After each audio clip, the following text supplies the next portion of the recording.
Hey, this is a little add-on to the video I made last night about being delivered from death. It talks about that. Jesus says that he came to deliver us from the spirit of death.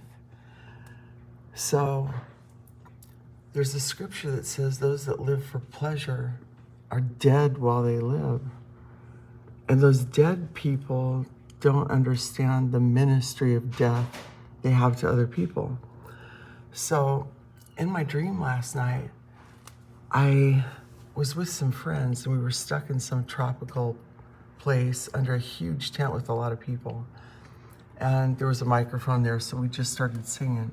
And a really, really wealthy man just came and put a pile of cash on the table. And then other people got up to sing, but it was dead because they weren't connected to their words. So a lot of people were singing nice songs, but there was no spiritual connection to what they were actually singing. And then every time we got up to sing ourselves again, people would come and put money on the table. And, you know, I thought of the scripture when I woke up. I've never seen the righteous forsaken or their seed begging for bread.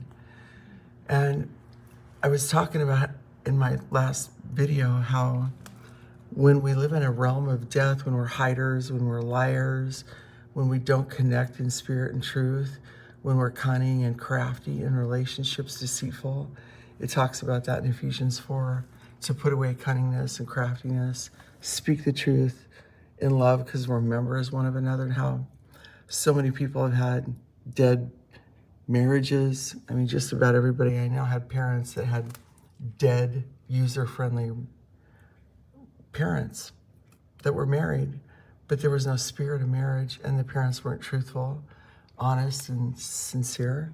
They never put away lying. So they were using each other for whatever they had to gain, but there was no spirit and truth in the relationship. So they lived for their own pleasure and were dead while they lived. And the whole seduction of the devil, who's the father of death. The devil comes to steal, kill, and destroy. He's the dead zone. The woman who lives for pleasure is dead. The person that wanders out of the way of understanding are dead while they live.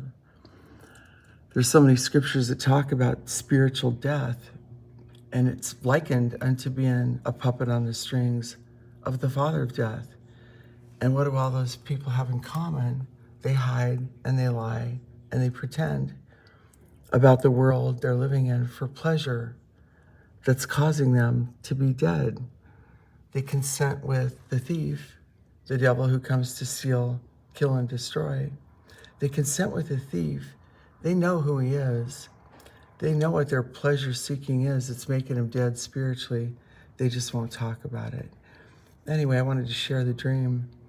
And I was wondering really in my past if everybody I'd ever known fought for the spirit of life, walked in the light, spoke the truth in love, how many other people would have never fallen away from the spirit of life and got back into the dimension of death.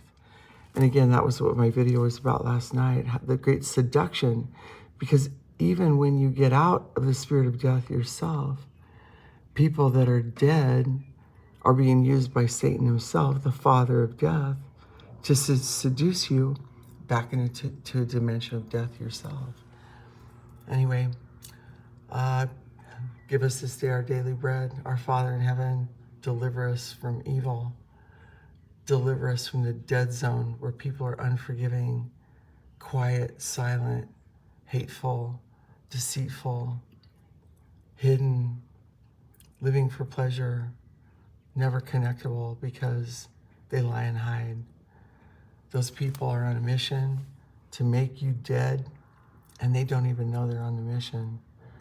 That's why we need to get us this day our daily bread, be delivered from the evil of being unforgiving, so we can glorify God instead and not be seduced into the dimension of death where people are just beating on each other, kind of people that live in a spirit of self-pleasure and death. constantly angry, offended, bitter, critical, mad that their little pleasure-seeking world is being affected. Anyway, I'm going to quit now. Talk to you later. Bye-bye.